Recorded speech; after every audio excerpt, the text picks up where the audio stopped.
Assalamualaikum semuanya. Semoga kalian semua dalam keadaan sehat dan dilancarkan rezekinya. Amin ya robbal alamin. Di sela-sela waktu senggangnya, Baginda Raja duduk santai bersama Abu Nawas. Ketika mereka sedang asik ngobrol kesana kemari, terlintas di benak Baginda Raja sebuah pertanyaan yang selama ini membuatnya penasaran. Abu Nawas, andai saja kau mau jadi pejabat istana, hidupmu pasti akan kaya. Apa sih enaknya jadi orang miskin? Tanya Baginda Raja. Dengan entengnya Abu Nawas menjawab, setiap malam saya bisa tidur nyenyak Paduka karena tidak takut kemalingan. Mana ada maling yang mau mencuri di rumah orang miskin. Jawaban tersebut spontan membuat Baginda Raja tertawa. Sekarang gantian saya yang bertanya Paduka, apa sih enaknya jadi orang kaya? Tanya Abu Nawas. Tentu saja banyak Abu Nawas. Apapun yang diinginkan pasti bisa terbeli dan bisa menyuruh orang miskin melakukan sesuatu untuk dikerjakan. Jawab Baginda Raja. Kalau tidak enaknya jadi orang miskin, apa wahai Abu Nawas? Tanya Baginda Raja kembali. Banyak Paduka, orang miskin seperti saya seringkali keinginannya tidak kesampaian dan jarang sekali makan hidangan yang enak-enak. Jawab Abu Nawas. Oh begitu ya. Lalu menurutmu, apakah ada yang lebih buruk daripada hidup sebagai seorang miskin? Tanya Baginda Raja. Tentu saja ada Paduka, yaitu hidup sebagai temannya orang miskin. Orang ini tidak punya perasaan Paduka karena suka menyuruh seenaknya. Jawab Abu Nawas. Menyadari bahwa perkataan Abu Nawas ditunjukkan kepadanya, Baginda Raja pun tertawa terpingkal-pingkal. Kurang ajar kamu Abu Nawas, seloroh Baginda Raja sambil terus tertawa. Kisah selanjutnya. Dikisahkan ada seorang waliullah yang mempunyai istri berwatak buruk. Sang istri tak hanya tidak menghormati, tapi ia juga kerap membentak suaminya. Namun waliullah tersebut selalu bersabar dengan sikap istrinya itu. Pekerjaan sehari-hari sang waliullah adalah sebagai pencari kayu di hutan. Suatu hari, seorang pemuda yang merupakan adik dari waliullah itu datang berkunjung ke rumahnya. Sesampainya di sana, si pemuda hanya menjumpai istri kakaknya. "Siapa kamu?" tanya si wanita dengan nada ketus. "Aku adalah adik dari suamimu," jawab si pemuda. "Oh, kakakmu sedang cari kayu di hutan," kata si wanita memberitahu. Si wanita lalu menyuruh si pemuda untuk duduk di depan rumah. Sambil menunggu kedatangannya, si pemuda dihampiri wanita yang merupakan kakak iparnya. Dia cerewet setengah mati. Dia menceritakan kekurangan-kekurangan kakaknya, menjelek-jelekannya. Bahkan pemuda itu dijamu dengan makanan sisa-sisa. Beberapa lama kemudian, sang kakak datang tanpa membawa kayu bakar. Akan tetapi, ada pemandangan menakjubkan yang disaksikan sendiri oleh adiknya. Ia melihat seekor harimau mengikuti di belakang kakaknya sambil membawa kayu bakar. Setelah kayu bakar diletakkan, harimau itu pun kembali lagi ke hutan. Dengan penuh keheranan, si adik lalu bertanya kepada kakaknya, "Keistimewaan apa yang kau miliki sehingga seekor harimau bisa patuh terhadapmu?" Sang kakak menjawab, "Allah telah memberikan kemuliaan atas kesabaranku dalam menghadapi istri yang berwatak buruk." Singkat cerita, setelah peristiwa itu, beberapa tahun kemudian si pemuda kembali mengunjungi kakaknya. Kedatangannya kali ini disambut oleh wanita yang berbeda. Ternyata itu adalah istri baru kakaknya. Orangnya cantik dan ramah, serta memiliki akhlak yang mulia. Apalagi ketika tahu bahwa si pemuda adalah adik iparnya. Si wanita pun langsung mempersilahkannya masuk dan menyuguhinya dengan hidangan istimewa. Sembari menunggu kedatangan kakaknya pulang, si pemuda diajak ngobrol oleh wanita tersebut. Ia menceritakan tentang kebaikan-kebaikan kakaknya selama menjadi suaminya. Dalam hati si pemuda berkata, istri barunya kali ini lebih cantik dan berakhlak mulia. Dia juga sangat menyayangi suaminya. Beda dengan istri sebelumnya. Dulu waktu aku baru sampai, aku langsung disambut oleh omelannya dan disajikan hidangan yang tidak pantas. Dia juga selalu menjelek-jelekan kakakku. Tidak lama kemudian, datanglah kakaknya dari hutan sambil memanggul kayu di pundaknya. Keringat dari tubuhnya mengalir membasahi baju yang dikenakan kakaknya. Pemuda itu menjadi heran mengingat beberapa tahun yang lalu ada seekor harimau yang patuh membawakan kayu bakar kakaknya. "Di mana harimaunya yang selalu membawakan kayu bakarmu?" tanya si pemuda. Sang kakak menjawab bahwa harimau itu telah diganti oleh Allah dengan seorang istri solehah yang selalu mengerti keadaannya. Kisah ini terdapat dalam kitab Uqudul Jain. Ada kisah menarik lainnya tentang seorang alim yang beristrikan wanita cerewet. Zaman dahulu banyak dikisahkan, di antara wali Allah ternyata memiliki istri yang judes dan galak. Seperti karomah seorang sahabat pada zaman Nabi Muhammad yang bernama Abu Muslim Al-Khawlani. Abu Muslim Al-Khawlani adalah seorang sahabat yang masuk Islam pada zaman Nabi, akan tetapi tidak pernah berjumpa dengan Nabi, sehingga tidak dihitung sebagai sahabat Nabi. Suatu hari, saat ia sudah memeluk Islam, ia hendak pergi ke Madinah untuk menjumpai Nabi Muhammad. Akan tetapi, sesampainya di Madinah, ternyata Nabi Muhammad telah wafat. Ia pun memutuskan kembali pulang. Setibanya di rumah, istri Abu Muslim langsung menyambutnya dengan berkata, "Di rumah sudah tidak ada roti. Apa kamu punya uang?" Abu Muslim menjawab, "Ini ada 1 dirham. Ya sudah, nanti aku belikan tepung. Lalu masaklah roti biar dapat banyak." Beliau pun membawa uang tadi dan menentengnya masuk ke dalam pasar. Tiba-tiba ada seorang pengemis yang meminta-minta kepada beliau dan terus merengek memohon belas kasihan. Abu Muslim pun menangis dan bingung karena ia tidak bisa bersedekah. Kalau ia menyerahkan uang 1 dirhamnya, ia tidak bisa pulang membawa gandum dan pastinya sang istri akan marah-marah. Abu Muslim pun berusaha menghindar dari pengemis tersebut. Akan tetapi pengemis itu terus membuntutinya. Sampai akhirnya beliau tersadar, barangkali ini ujian yang dikirimkan Allah kepadanya. Lalu ia pun memberikan uangnya kepada si pengemis. Karena saking takutnya dimarahi istri, beliau lantas mengisi kantong yang dibawanya dengan pasir. Beliau lalu pulang dengan penuh kekhawatiran. Ia takut kena omelan istrinya karena tidak membawa apa-apa. Sesampainya di rumah, diam-diam ia meletakkan kantong pasir di meja dapur tanpa diketahui sang istri. Kemudian ia pun bergegas pergi ke masjid. Ketika malam tiba, Abu Muslim pulang ke rumah dengan perasaan khawatir. Ia pasrah bila harus kena marah sang istri. Akan tetapi, setibanya di rumah, beliau sangat terkejut. Ia disambut hangat istrinya dan disuguhi roti yang masih hangat. "Dari mana roti ini?" tanya Abu Muslim penuh keheranan. "Dari tepung yang engkau bawa tadi, aku membuatnya menjadi roti," jawab sang istri. Mendengar jawaban tersebut, seketika Abu Muslim menangis terharu dan tak henti-hentinya memuji syukur kepada Allah. Kisah selanjutnya.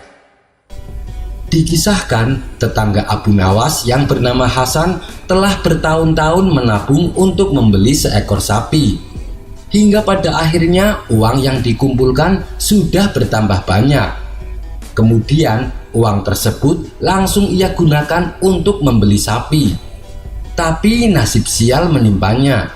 Baru 1 malam di dalam kandang, sapinya sudah hilang dicuri maling. Hasan pun menjadi sedih dan kecewa. Ketika ia melaporkannya kepada Tuan Hakim, Tuan Hakim tak bisa berbuat apa-apa karena tak ada jejak atau petunjuk apapun untuk bisa mengungkap siapa pencurinya. Kabar tentang hilangnya sapi milik Hasan dengan cepat menyebar ke seluruh penduduk. Kemudian salah satu kawan Hasan menyarankan supaya meminta bantuan Abu Nawas untuk menemukan kembali sapinya. Maka pergilah Hasan ke rumah Abu Nawas. "Tolonglah saya, Abu Nawas, sapi itu hanya milikku satu-satunya yang berharga," kata Hasan sambil menangis. Sejenak Abu Nawas terdiam. Ia terus berpikir bagaimana caranya menolong Hasan. "Baiklah, Hasan, mari ikut aku," ajak Abu Nawas. Lalu mereka pergi menuju pasar terdekat. Di sana mereka melihat seorang penjual daging yang sedang menjual daging sapi. Abu Nawas segera mendekatinya dan bertanya dengan serius, "Hei kawan, apakah kamu melihat sapi milik Hasan?" Mendapat pertanyaan tersebut, penjual daging itu menjadi bingung. Ia pun kemudian menjawab, "Tidak, aku tidak melihat sapi milik siapapun. Aku hanya menjual daging yang dibawa oleh para peternak." Lalu Abu Nawas berpura-pura memeriksa daging yang dijual. "Wahai Hasan, mungkinkah sapimu berubah menjadi daging ini?" tanya Abu Nawas kepada Hasan. Hasan pun terkejut dan mulai panik. "Apa maksudmu, Abu Nawas? Sapiku tidak mungkin berubah menjadi daging," jawab Hasan. "Tenang Hasan, jangan tegang begitu," balas Abu Nawas. Kehadiran Abu Nawas dan Hasan ini menarik perhatian orang-orang di pasar, apalagi ketika mereka tahu bahwa Abu Nawas sedang melakukan penyelidikan. Setelah berhasil menjadi pusat perhatian, Abu Nawas berkata di hadapan orang-orang, "Ketahuilah, bagi siapapun pencurinya, kalau dalam 1 hari tidak dikembalikan, jangan salahkan saya bila aku akan melakukan tindakan seperti yang dulu ayahku lakukan saat kehilangan keledainya," ancam Abu Nawas. Ancaman Abu Nawas ini pun tersebar dan menjadi perbincangan orang-orang. Kalau Abu Nawas sampai berkata demikian, berarti dia tidak main-main, kata salah seorang warga yang sedang duduk di sebuah warung bersama kawan-kawannya. "Iya, betul. Ayahnya kan dulu seorang hakim yang tegas. Ketika masih menjabat, dia tak segan-segan melakukan segala cara untuk mengungkap kasus pencurian. Bahkan dia pernah sampai melibatkan ratusan prajurit istana agar pencurinya tertangkap. Dan yang aku dengar, para prajurit tersebut bukan prajurit biasa. Mereka terlatih untuk menyiksa dan menginterogasi," sahut lainnya. "Kalau begitu, berarti Abu Nawas akan melakukan cara ini. Dia kan dekat dengan Baginda Raja. Mudah saja bagi dia untuk meminta bantuannya. Apalagi yang jadi korban adalah orang miskin seperti Hasan. Abu Nawas paling benci dan murka kalau orang miskin yang menjadi korban," timpal warga yang lain. Rupanya percakapan mereka ini terdengar oleh si pencuri yang kebetulan ada di warung tersebut. Ia pun seketika menjadi panik dan ketakutan. Kemudian ia pulang ke rumah untuk mengambil sapi dan mengembalikannya kepada Hasan. "Hei kawan, ini sapimu aku kembalikan. Tapi tolong jangan beritahu Abu Nawas kalau aku pencurinya. Dan bilang padanya agar membatalkan niatnya. Karena sapimu kan telah kembali," kata si pencuri. Pada keesokan harinya, dengan wajah ceria, Abu Nawas mendatangi warung tempat biasa ia berkumpul bersama kawan-kawannya. "Wahai Abu Nawas, aku dengar kabar katanya sapi milik Hasan sudah kembali. Apa benar?" tanya salah satu kawannya. Iya benar, alhamdulillah, jawab Abu Nawas. Sepertinya si pencuri takut dengan ancamanmu, Abu Nawas. Tapi aku penasaran, sebenarnya apa yang dilakukan ayahmu saat kehilangan keledainya? Tanya kawannya kembali. Dengan entengnya Abu Nawas menjawab, ayahku membeli lagi keledai yang baru. Spontan, kawan-kawannya itu tertawa terpingkal-pingkal. Kisah selanjutnya. Diceritakan, Abu Nawas kedatangan tamu seorang nenek tua yang sudah berusia lanjut. Lalu kepada Abu Nawas, nenek itu mengadukan masalahnya. Tuan Abu, ada masalah parah dengan penyakit saya.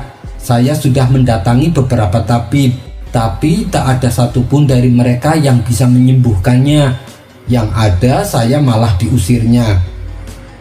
Mendengar hal itu, Abu Nawas pun menjadi heran. Memangnya nenek sakit apa? Tanya Abu Nawas. Ada masalah dengan kentut saya, Tuan Abu, jawab nenek tersebut. Nenek tidak bisa kentut? Tanya Abu Nawas memastikan. Bukan, Tuan Abu.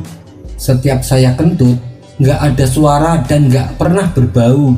Mungkin saya sudah kentut selama 5 kali sejak saya di sini. Pasti Tuan Abu tidak menyadarinya kan? Kata nenek tua memberitahu. Sesaat Abu Nawas menghela nafas dan menatap tajam ke arah nenek tua. Baiklah, nenek minum ramuan ini dan minggu depan datanglah ke sini, ucap Abu Nawas. Setelah seminggu berlalu, nenek itu pun kembali mendatangi Abu Nawas. Wahai Tuan Abu, saya tidak tahu ramuan apa yang Tuan berikan. Tapi ampun deh, kentutnya tidak bunyi tapi baunya parah banget, kata nenek tua. Bagus, berarti hidung nenek sudah pulih. Sekarang kita urus pendengaran nenek, balas Abu Nawas. Kisah selanjutnya. Dikisahkan dahulu di zaman Bani Israel ada ulama yang sangat alim. Setiap doanya pasti akan dikabulkan.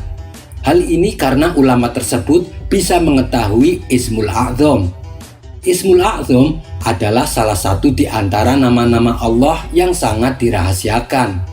Apabila seseorang bisa mengetahui nama rahasia Allah yang terdapat dalam Ismul A'zam, apapun doanya pasti akan langsung dikabulkan saat itu juga. Akan tetapi hanya orang-orang tertentu yang diizinkan Allah untuk mengetahuinya.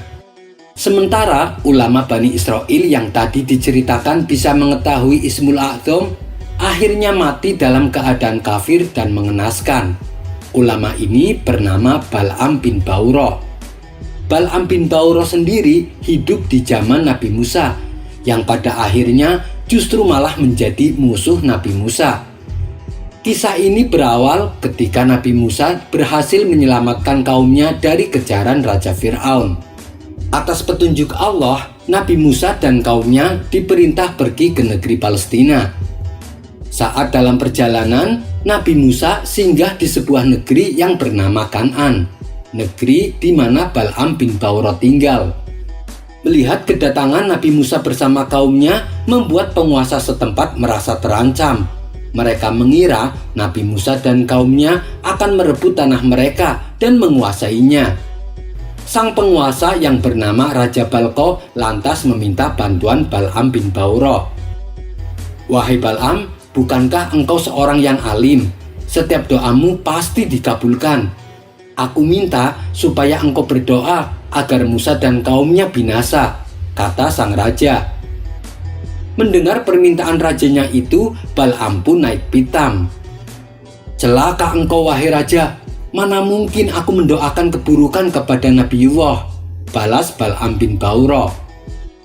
Wahai Bal'am, Musa dan kaumnya telah memasuki negeri kita. Kami khawatir kalau mereka akan menguasai negeri kita, lalu kita akan diusirnya dari sini. Sesungguhnya kami adalah kaummu wahai Bal'am, dan engkau adalah seorang ulama yang doanya pasti terkabul. Keluarlah Bal'am, berdoalah kepada Allah agar menimpakan keburukan kepada Musa dan kaumnya, rayu sang raja. Wahai raja, Nabi Musa adalah utusan Allah. Mana mungkin aku memusuhi dia dan pengikutnya, ujar Bal'am bin Ba'urah. Sang raja terus membujuk Bal'am dengan berbagai cara. Bahkan sang raja mengiming-imingi harta kekayaan yang berlimpah serta jabatan tinggi di istananya. Akan tetapi Bal'am dengan tegas menolaknya. Merasa usahanya sia-sia, sang raja kemudian membuat siasat. Sang raja lantas mendekati istri Bal'am dan membujuknya supaya suaminya, yaitu Bal'am, mau mendoakan untuk kebinasaan Nabi Musa dan pengikutnya. Karena diiming-imingi hadiah harta kekayaan berlimpah, istri Bal'am pun tergoda dan menyetujuinya. Sang istri lalu merayu Bal'am agar bersedia menerima tawaran rajanya itu. Akibat bujuk rayu sang istri, akhirnya Bal'am bin Ba'urah tak kuasa menolak. Dengan mengendarai keledai, Bal'am berangkat menuju tempat pemukiman Nabi Musa dan kaumnya. Sesampainya di tempat yang cukup dekat untuk bisa melihat Nabi Musa dan pengikutnya, tiba-tiba keledai yang ditungganginya malah menderum dan enggan melanjutkan perjalanan. Bal'am pun marah dibuatnya. Ia kemudian memukuli keledainya dengan keras. Awalnya keledai itu tak mau jalan, tetapi karena terus-terusan dipukul keras, keledai itu pun berdiri. Baru berjalan beberapa langkah, keledai itu kembali berhenti. Lalu dipukulnya kembali keledai itu oleh Bal'am sampai berdiri. Namun keledai itu hanya berdiri dan tak mau berjalan. Ketika Bal'am kembali menyiksa keledainya agar mau berjalan, maka Allah mengizinkan keledai tersebut berbicara kepadanya. Celaka engkau wahai Bal'am, kemana engkau hendak pergi? Tidakkah engkau melihat para malaikat di hadapanku menolak? Apakah engkau hendak pergi kepada Nabiullah dan kaumnya untuk mendoakan keburukan kepada mereka? Akhirnya Bal'am kembali menghadap raja. Ia pun melaporkan perihal keledainya yang tiba-tiba tak terkendali dan bisa berbicara. Sayangnya raja tak mau tahu. Kutuk saja Musa dan kaumnya, doakan kebinasaan untuk mereka, perintah sang raja. Maka di hadapan sang raja dan kaum Kan'an, Bal'am bin Ba'urah langsung memanjatkan doa untuk kecelakaan Nabi Musa dan kaumnya. Akan tetapi Nabi Musa adalah utusan Allah. Tidak mungkin seorang nabi didoakan celaka dan langsung celaka. Nabi Musa memiliki para malaikat yang menjaganya, sehingga niat jahat Bal'am mendoakan keburukan pada Nabi Musa, Allah tidak mengabulkan doanya. Setiap kali Bal'am berdoa, lidahnya selalu kepleset. Doa yang seharusnya dipanjatkan, "Ya Allah, hancurkan Musa dan kaumnya," yang terucap justru sebaliknya, "Ya Allah, hancurkan kaum Kan'an." Begitu juga saat memanjatkan doa untuk keselamatan kaum Kan'an. Isi doa yang seharusnya, "Ya Allah, selamatkan kaum Kan'an," tapi yang terucap, "Ya Allah, selamatkan Musa dan kaumnya." Mendengar hal itu, sang raja dan kaum Kan'an geram dibuatnya. "Celaka kau Bal'am, seharusnya kau berdoa untuk kecelakaan Musa.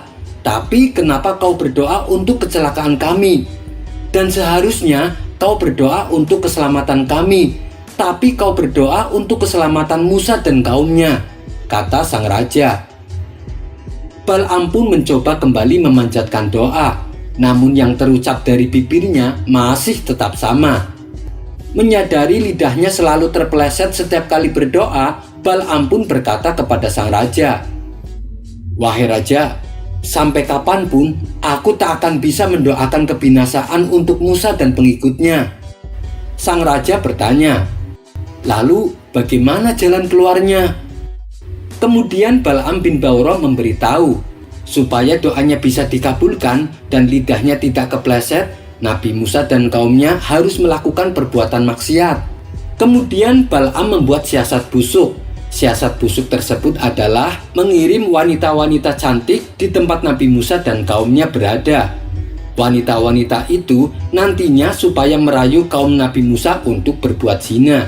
Dengan adanya perbuatan maksiat di tempat tersebut, maka doa Bal'am akan dikabulkan. Mendengar hal itu, sang raja langsung menyetujuinya. Lalu dikumpulkanlah wanita-wanita paling cantik di negeri Kan'an. Kemudian mereka ditugaskan mendatangi kaum Nabi Musa.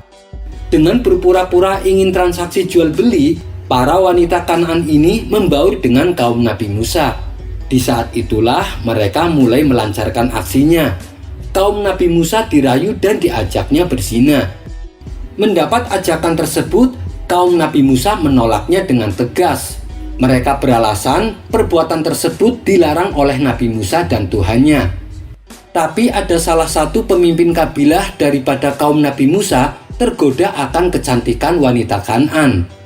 Kala itu kaum Nabi Musa yang diselamatkan berjumlah 12 kabilah. Tiap-tiap kabilah ada pemimpinnya yang ditunjuk oleh Nabi Musa. Salah satu pemimpin dari kabilah inilah ada yang tergoda dengan bujuk rayu wanita Kan'an. Akhirnya pemimpin kabilah ini mendatangi Nabi Musa. "Hai Musa, apabila aku membawa wanita ini, engkau akan melarangku?" tanya pemimpin kabilah.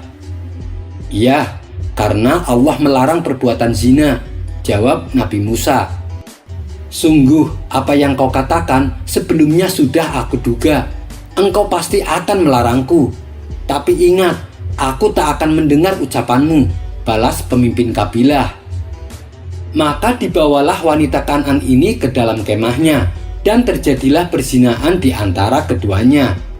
Setelah salah satu wanita Kan'an berhasil melaksanakan misinya, mereka kemudian pulang menghadap Bal'am dan rajanya untuk melaporkan atas keberhasilannya. Dengan adanya perbuatan zina di tengah-tengah kaum Nabi Musa, tentu saja bisa mengundang azab Allah kepada mereka. Mengetahui hal itu, Bal'am segera memanjatkan doa untuk kebinasaan kaum Nabi Musa.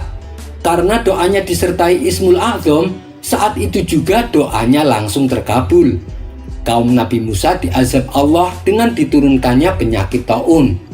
Ada juga yang mengatakan bahwa Allah mengazab kaum Nabi Musa dengan kebingungan yang luar biasa. Mereka tidak bisa keluar dari daerah itu. Setiap mereka hendak keluar dari daerah tersebut, mereka selalu kembali ke tempat semula. Kejadian ini terus berulang-ulang hingga dalam waktu yang cukup lama. Mendapati peristiwa yang aneh ini, Nabi Musa pun merasa heran. Ada apa ini? Gerangan apa yang terjadi? Kemudian Nabi Musa berdoa kepada Allah minta petunjuk dengan masalah yang dialaminya. Atas perintah Allah, datanglah malaikat Jibril membawakan kabar kepada Nabi Musa. Malaikat Jibril memberitahu bahwa ini adalah ulah perbuatan Bal'am bin Ba'urah. Seketika Nabi Musa terkejut. Bagaimana mungkin seorang ulama besar yang alim dan soleh serta taat beribadah mendoakan keburukan untuknya dan kaumnya? Kemudian Nabi Musa bermunajat kepada Allah, meminta agar semua pengetahuan Bal'am tentang rahasia nama-nama Allah dicabut dari pengetahuan Bal'am bin Ba'urah. Allah pun mengabulkan doa Nabi Musa. Bal'am yang tadinya menguasai nama-nama Ismul A'zam mendadak lupa dan tidak ingat sama sekali. Doanya Bal'am yang dulu selalu berhasil kini tak lagi dikabulkan. Itu semua karena ilmu Ismul A'zam yang dikuasainya dicabut dari hati dan pengetahuannya. Bal'am pun lalu berkata, "Sungguh aku rugi dunia dan akhirat, sudah membuat Musa terkena azab Allah, dan kini ilmuku dicabut oleh Allah." Namun Bal'am terus mengikuti hawa nafsunya.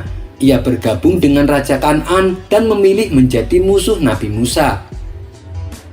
Sementara salah satu pemimpin kabilah yang lain dari 12 kabilah kaum Nabi Musa ini mengetahui kenapa mereka diazab Allah. Dia pun segera mengambil tombak, kemudian mendatangi kemah salah satu pemimpin kabilah lain yang sedang kembali melakukan perbuatan zina. Tombak tersebut lalu langsung ditusukkan tepat mengenai kedua orang yang tengah berzina itu. Tombaknya ditusukkan ke punggung wanita dan tembus ke punggung laki-lakinya. Akhirnya tombak tersebut dibawanya beserta kedua orang yang tertancap. Lalu tombak itu diarahnya ke langit. "Inilah orang-orang yang bermaksud kepadamu ya Rob, kami telah menghukum mati mereka. teriak salah satu pemimpin kabilah.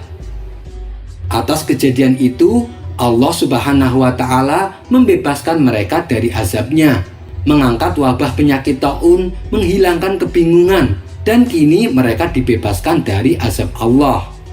Adapun Bal'am bin Ba'ura tiba-tiba menanggalkan pakaian keulamaannya, menanggalkan pakaian kesolehannya, dan kini menjadi orang yang paling buruk, hingga setan pun mengikutinya. Jadilah Bal'am menjadi orang yang paling sesat. Kemudian Allah Subhanahu wa Ta'ala menurunkan berbagai macam bencana kepada kaum Kan'an, serta penyakit menular yang menewaskan lebih dari 70.000 orang, dan menjadikan lidah Bal'am menjulur seperti seekor anjing. Begitulah kemurkaan Allah terhadap penguasa zalim dan ulama yang rela menjual agamanya demi harta dan kedudukan. Allah Subhanahu wa Ta'ala hinakan mereka seperti seekor anjing yang setia kepada majikannya. Diberi peringatan ataupun tidak, ia akan tetap menjulurkan lidahnya. Begitulah nasib ulama yang rela menjual agamanya demi harta dan jabatan. Selain kisah Bal'am bin Ba'ura, ada juga kisah yang tak kalah menarik yang terjadi di zaman Nabi Musa. Kala itu, saat Nabi Musa bermunajat kepada Allah, ia mendapatkan wahyu sebuah perintah. Perintah tersebut adalah Nabi Musa disuruh menemui sepasang suami istri yang hidup menetap di suatu kampung. Maka pergilah Nabi Musa atas perintah Allah Subhanahu wa Ta'ala. Setelah sampai di kampung tujuan, Nabi Musa segera mendatangi sepasang suami istri yang dimaksud. Mendapat kunjungan dari Nabi Musa, mereka menyambutnya dengan sukacita. "Wahai Nabiullah, selamat datang, silahkan masuk. Ada gerangan apa sehingga engkau berkenan datang ke rumah kami?" tanya mereka. Nabi Musa lalu menjelaskan bahwa kedatangannya semata-mata karena perintah Allah.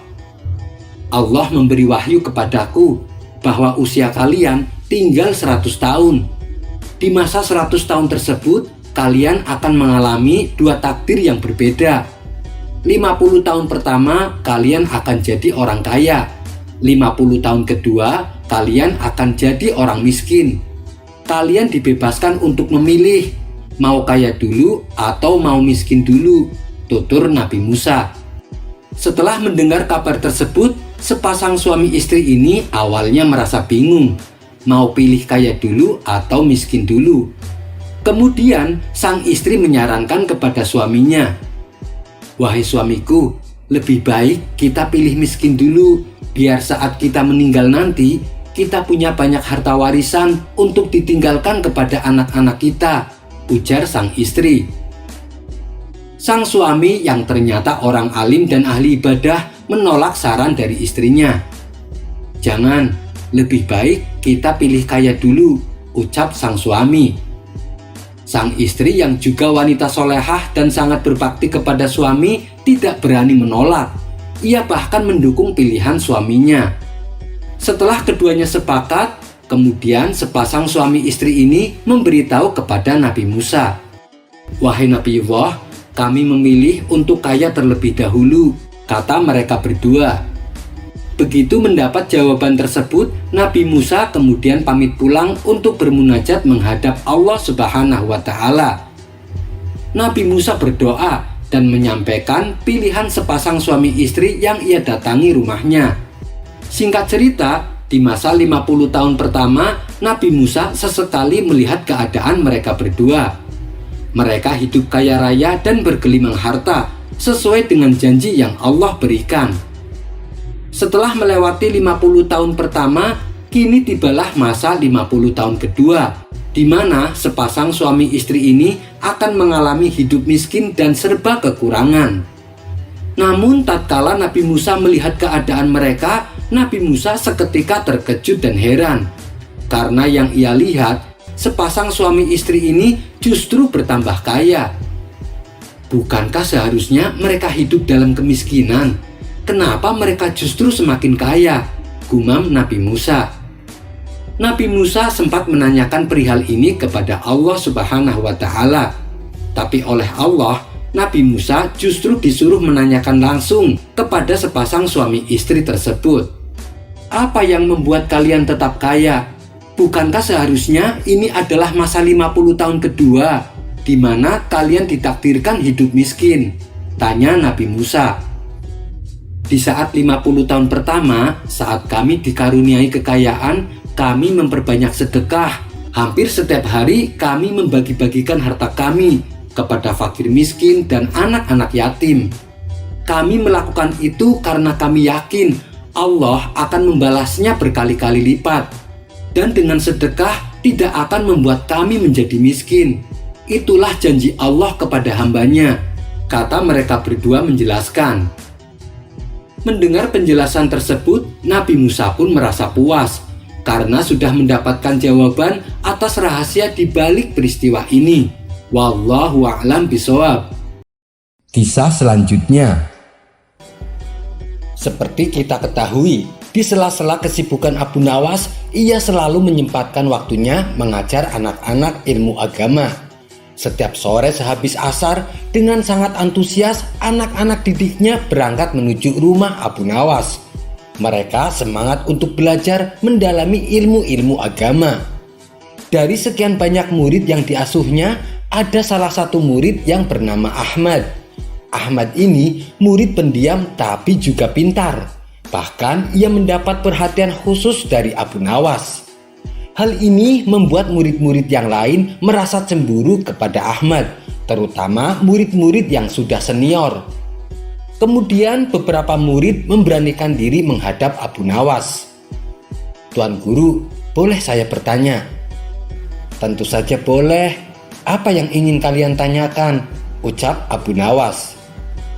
"Kenapa sih Tuan Guru ada perhatian lebih kepada Ahmad?" tanya mereka. Abu Nawas sontak kaget mendengarnya. Ternyata sikapnya terhadap Ahmad selama ini jadi sorotan murid-murid yang lain. "Kalian kenapa bertanya seperti itu?" tanya balik Abu Nawas. "Dia kan murid baru Tuan Guru. Sedangkan kami sudah lama kami jadi murid Tuan Guru," balas mereka.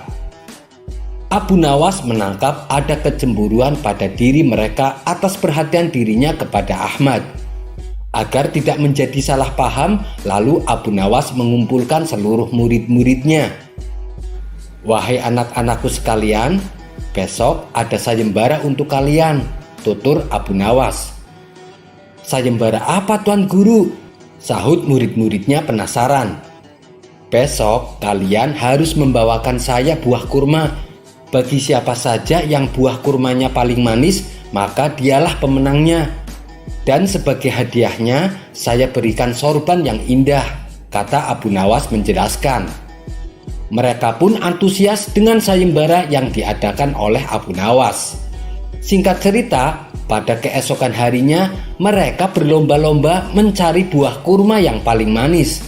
Ada yang sampai rela beli di pasar dengan harga yang cukup mahal, dengan harapan supaya menjadi pemenangnya.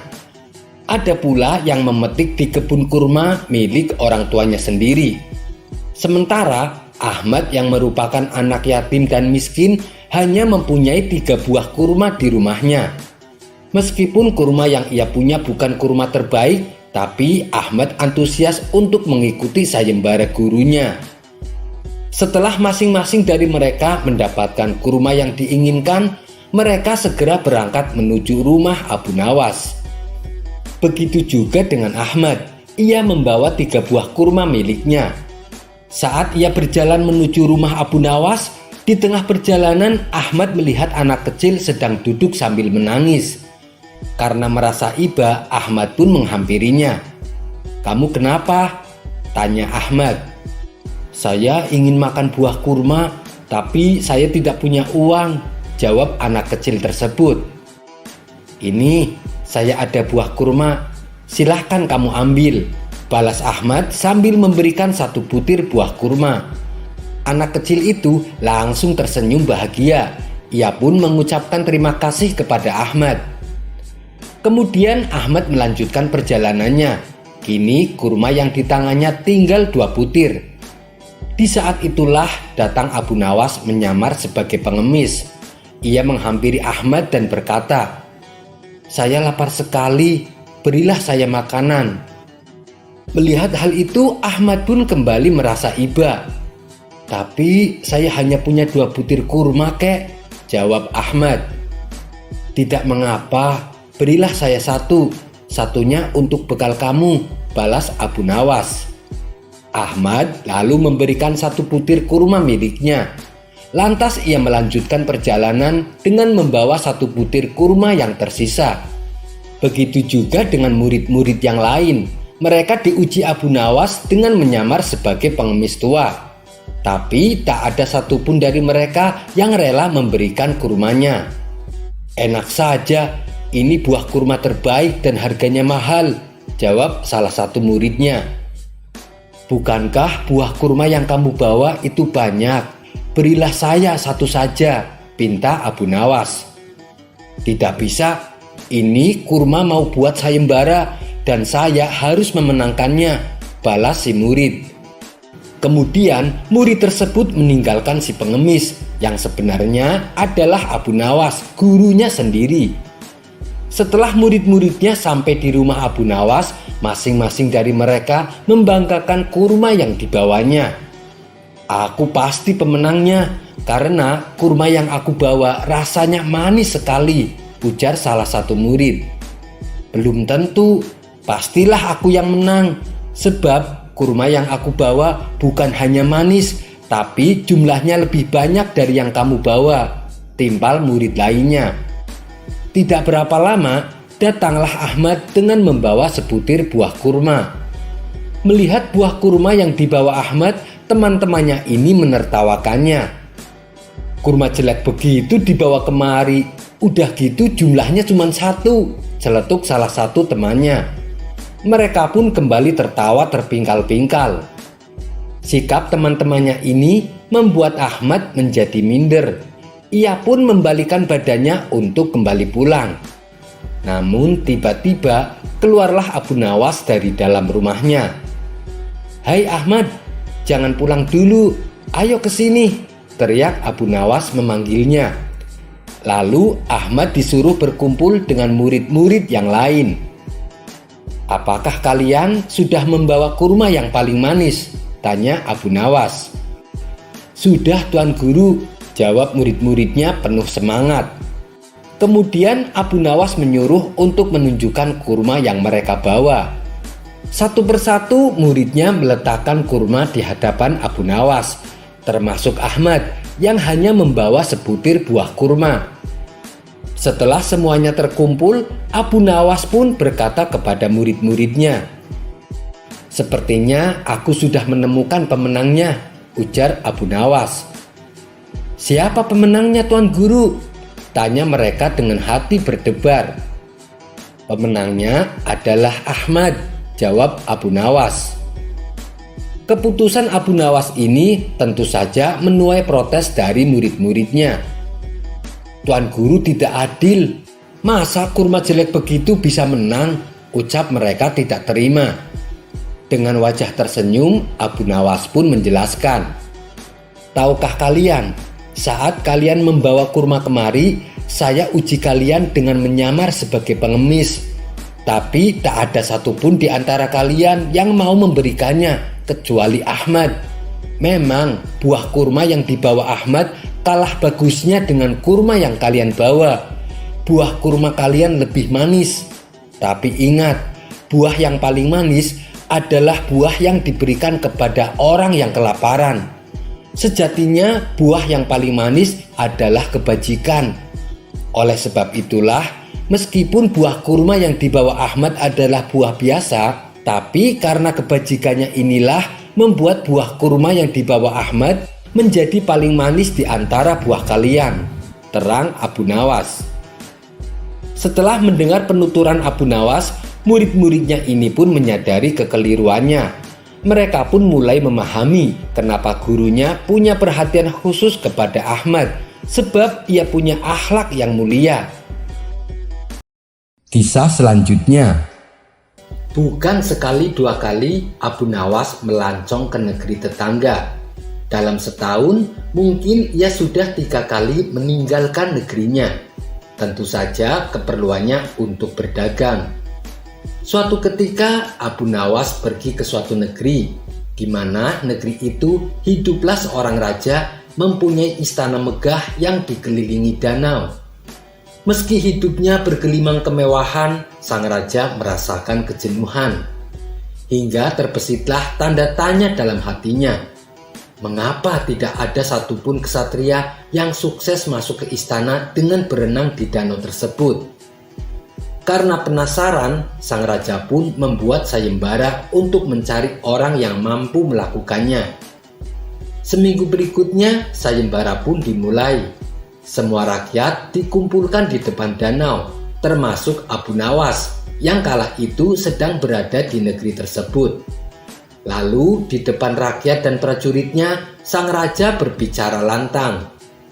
"Wahai seluruh kesatria dan rakyatku, dengan ini saya mengumumkan, saya ingin mencari seorang lelaki yang tangguh di negeri ini. Jadi saya menantang kalian semua untuk berenang di danau ini menuju istanaku. Barang siapa yang berhasil, akan saya kabulkan apa saja permintaan kalian." Mendengar sayembara dari sang raja, semua orang pun kaget. Pasalnya, danau tersebut banyak dihuni oleh buaya-buaya besar dan ganas. Tentu saja mereka tidak ada yang berani. Tiba-tiba muncullah prajurit kesatria. Badannya tinggi dan besar. Dia adalah prajurit yang dikenal paling kuat. "Wahai Paduka yang mulia, izinkan hamba melakukan tugas ini," kata prajurit tersebut. "Silahkan wahai prajuritku," jawab sang raja. Semua orang penasaran ingin melihatnya, apalagi dengan Abu Nawas. "Nekat sekali orang itu, dia pasti tidak bakalan selamat," ucap Abu Nawas dalam hati. Tepat sekali dugaan Abu Nawas. Baru saja prajurit tersebut berenang sejauh 3 meter, ia langsung diserang buaya-buaya ganas. Akhirnya ia tewas mengenaskan. Dengan perasaan sedih dan kecewa, Baginda Raja berkata, "Peserta pertama saya nyatakan gagal. Masih adakah yang berani mencoba?" tanya sang raja. Spontan semua prajurit langsung mundur ketakutan. Mereka panik kalau sang raja sampai menunjuknya. "Kalian tidak usah takut. Aku tidak akan memaksa kalian untuk melakukan tugas ini," ujar sang raja. Tidak berapa lama kemudian, orang terkuat dan paling pemberani dari rakyat biasa maju ke depan menghadap Baginda Raja. "Apakah kamu yakin?" tanya sang raja. "Jangan khawatir Paduka, hamba adalah pawang buaya. Hamba pasti bisa berhasil," jawab orang tersebut. Sang raja langsung terlihat ceria. "Baiklah, silahkan terjun ke danau itu," titah sang raja. Orang itu melaksanakan perintah rajanya. Ia terjun ke danau yang penuh dengan buaya. Akan tetapi dia tetap saja mati. Ia memang tidak diserang oleh buaya, namun ia mati tenggelam karena tidak bisa berenang. Akhirnya semua orang yang ada di sana pun menjadi takut. Mereka ikut mundur bersama yang lain. "Waduh, tidak ada yang berani. Bagaimana negeri ini bisa menjadi kuat kalau kalian semua menjadi penakut?" kata sang raja kecewa. Tiba-tiba Abu Nawas langsung menceburkan diri ke dalam danau. Perbuatannya ini tentu membuat semua orang kaget dan cemas, termasuk sang raja tersebut. Abu Nawas terlihat berenang sekuat tenaga. Beberapa kali ia menghindar dari serangan buaya. "Luar biasa, ayo terus, teriak sang raja kegirangan. Yang lain pun turut menyemangati Abu Nawas. Sampai akhirnya Abu Nawas berhasil dan tiba di istana dengan selamat, tidak kurang suatu apapun. Sang raja segera menghampiri Abu Nawas. "Benar-benar mengagumkan, kamu hebat sekali. Tapi sepertinya kamu bukan orang negeri ini. Siapa namamu dan dari mana asalmu?" Tanya Baginda Raja. Abu Nawas yang dalam keadaan basah kuyup dan gemetaran menjawab raja tersebut. Nama saya Abu Nawas, saya dari negeri Baghdad, jawab Abu Nawas. Baiklah, meskipun kamu bukan orang sini, tapi saya akan tetap menepati janjiku. Sekarang, apa yang kau inginkan? Tanya Baginda Raja. Saya ada satu permintaan, balas Abu Nawas. Apa itu? Apakah kau ingin menikah dengan putriku? Tanya sang raja. Bukan itu, jawab Abu Nawas. Sang raja sedikit terkejut. Bagaimana mungkin sang putri yang cantik jelita ditolaknya mentah-mentah? Apa kau ingin istana dan hartaku? Tanya sang raja mulai cemas. Itu juga bukan. Aku tidak menginginkan semua itu, sahut Abu Nawas. Sang raja lega mendengarnya. Ia pun kembali bertanya kepada Abu Nawas. Lalu, apa yang kau inginkan? Dengan wajah penuh amarah, Abu Nawas menjawab, saya ingin tahu siapa yang tadi mendorongku hingga aku terjatuh ke danau. Kisah selanjutnya. Alkisah, ada seorang pemuda bermimpi menikahi anak gadis hakim istana. Dalam mimpinya, ia memberikan seluruh hartanya sebagai mahar pernikahan. Keesokan paginya, si pemuda menceritakan mimpi tersebut kepada para tetangganya. Ia bertanya, apa makna dibalik mimpinya itu? Namun mereka tidak ada yang tahu. Mungkin itu hanya bunga tidur saja, celetuk salah satu dari mereka. Beberapa hari kemudian, cerita tentang mimpi si pemuda sampai ke telinga hakim istana. Sang hakim pun lalu pergi mendatangi rumah pemuda tersebut. Apakah benar kau telah bermimpi menikahi anak gadisku? Tanya sang hakim. Pemuda itu menjawab, benar Tuan Hakim. Sang hakim kembali bertanya, lalu apa benar kau menyerahkan semua harta bendamu sebagai maharnya? Iya, benar Tuan Hakim, jawab si pemuda. Kalau begitu, sekarang kamu harus keluar dari rumahmu ini, karena kedatanganku kemari untuk mengambil mahar itu. Dan rumah ini sekarang sudah jadi milikku, ucap sang hakim. Pemuda itu sangat sedih, namun ia tak berani melawan seorang hakim istana. Kini si pemuda menjadi seorang gelandangan. Hanya karena mimpi, sang hakim tega merampas semua hartanya, dengan alasan si pemuda telah memberikannya sebagai mahar lewat mimpi. Si pemuda kemudian menyusuri jalan tanpa arah, hingga sampailah ia di sebuah rumah milik perempuan tua. Ibu, bolehkah saya minta makan? Seharian saya belum makan, ucap si pemuda. Rupanya perempuan tua itu mengenali si pemuda. Ia pun segera mengajaknya masuk dan memberinya makan. Apa yang terjadi denganmu? Kenapa kamu sekarang menjadi gelandangan? Tanya perempuan tua tersebut. Si pemuda lalu menceritakan peristiwa yang dialaminya. Rumahnya telah diambil paksa oleh hakim istana, tapi ia tak berani melawan. Perempuan tua itu heran dengan cerita si pemuda. Kemudian ia berkata, hanya karena mimpi, lalu kamu harus kehilangan harta bendamu. Ini tidak bisa dibiarkan. Hakim istana telah berbuat semena-mena terhadapmu. Ia harus diberi pelajaran. Aku akan membantumu mengembalikan hartamu. Ayo ikut aku, ajak perempuan tua itu kepada si pemuda. Perempuan tua itu lalu mengajak si pemuda ke rumah Abu Nawas untuk meminta bantuan. Abu Nawas pasti bisa menyelesaikan masalahmu, ujar perempuan tua itu. Sampailah mereka berdua di rumah Abu Nawas. Di hadapan Abu Nawas, pemuda itu lalu menceritakan masalahnya. Kurang ajar, gerutu Abu Nawas menahan marah. Ia tak menyangka masih saja ada hakim istana yang berbuat zalim kepada rakyatnya. Sejenak Abu Nawas terdiam. Ia mencari ide untuk memberi pelajaran kepada sang hakim. Aha, Abu Nawas menemukan ide yang cemerlang. Besok pagi kamu kesini lagi.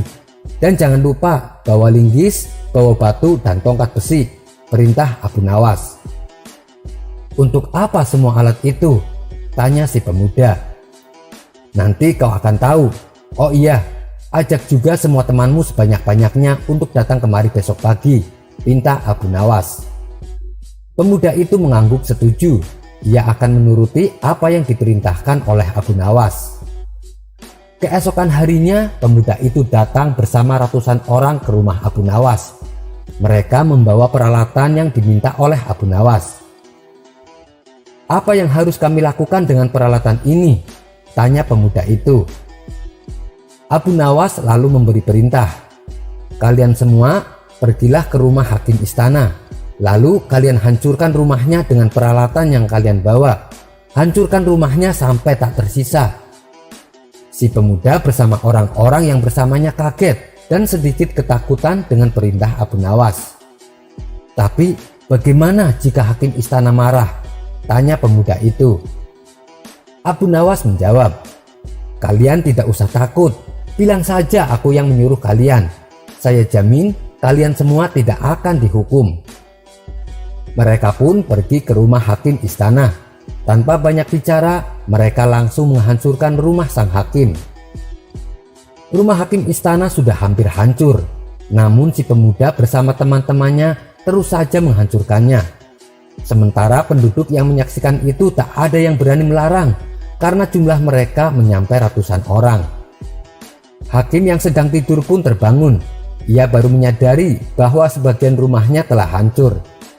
"Hei, apa yang kalian lakukan dengan rumahku?" teriak hakim istana dengan marah-marah. "Kami sedang menghancurkan rumahmu. Apa kau tak melihatnya?" balas si pemuda. "Kalian bisa saya hukum. Siapa yang menyuruh kalian melakukan ini?" tanya hakim istana. Pemuda itu lalu memberitahu sang hakim kalau yang menyuruh mereka adalah Abu Nawas. Tentu saja sang hakim jadi sangat kesal kepada Abu Nawas. Ia pun langsung ke istana untuk menemui sang raja. "Aku akan melaporkannya kepada raja supaya Abu Nawas mendapatkan hukuman," ujar hakim istana. Sesampainya di istana, sang hakim menyampaikan apa yang terjadi dengannya kepada baginda raja. "Paduka yang mulia, Abu Nawas telah menyuruh ratusan orang untuk menghancurkan rumahku," ucap sang hakim. Baginda raja kaget mendengar pengaduan hakim istana. Ia pun segera menyuruh prajuritnya untuk memanggil Abu Nawas. "Cepat, panggil Abu Nawas ke sini," perintah sang raja. Beberapa prajurit segera pergi ke rumah Abu Nawas. Mereka menangkap Abu Nawas dan membawanya ke istana. Abu Nawas sudah tahu bahwa hal ini pasti akan terjadi. "Hei Abu Nawas, apa benar kau yang menyuruh orang-orang untuk merusak rumah hakim istana?" tanya raja penasaran. Abu Nawas menjawab, "Benar Paduka yang mulia. Semalam saya bermimpi bahwa hakim istana memintaku untuk menghancurkan rumahnya. Ia berkata hendak membangun rumah yang baru yang lebih megah." Sang raja heran mendengar jawaban Abu Nawas. Mimpi adalah bunga tidur, tapi kenapa dia melaksanakannya dalam kehidupan nyata? "Kamu sangat salah besar Abu Nawas," ujar sang raja. "Tapi bukankah hakim istana yang membuat peraturan seperti itu?" ucap Abu Nawas. "Apa maksud perkataanmu Abu Nawas?" tanya sang raja bertambah heran. Abu Nawas lalu menceritakan apa yang telah dilakukan hakim istana kepada seorang pemuda. Hakim istana telah merampas semua harta benda si pemuda hanya karena pemuda itu bermimpi memberikan mahar untuk menikah dengan anak gadisnya. Sang raja lalu memanggil si pemuda untuk menanyakan kebenarannya. "Hei pemuda, apa benar yang dikatakan Abu Nawas?" tanya sang raja. Pemuda itu menjawab, "Apa yang dikatakan Abu Nawas memang benar adanya Paduka yang mulia. Semua harta saya dirampas oleh hakim istana hanya karena mimpi. Kini hamba menjadi seorang gelandangan." Mendengar pengakuan si pemuda, sang raja pun menjadi murka kepada hakim istana. Sementara hakim istana yang sedianya mau melaporkan Abu Nawas kini terlihat pucat dan ketakutan. "Kamu keterlaluan," umpat sang raja kepada hakim istana. "Kamu telah memanfaatkan jabatanmu untuk berbuat zalim kepada rakyatku. Prajurit, tangkap hakim istana dan seret dia ke penjara, perintah sang raja. Sudah rumah megahnya hancur, ditambah masuk penjara. Kini sang hakim menerima akibat dari perbuatannya. Sementara si pemuda berhasil mendapatkan rumahnya kembali berkat bantuan Abu Nawas. Sampai bertemu lagi di kisah berikutnya. Terima kasih yang sudah klik subscribe dan setia menonton channel kami. Wassalamualaikum warahmatullahi wabarakatuh.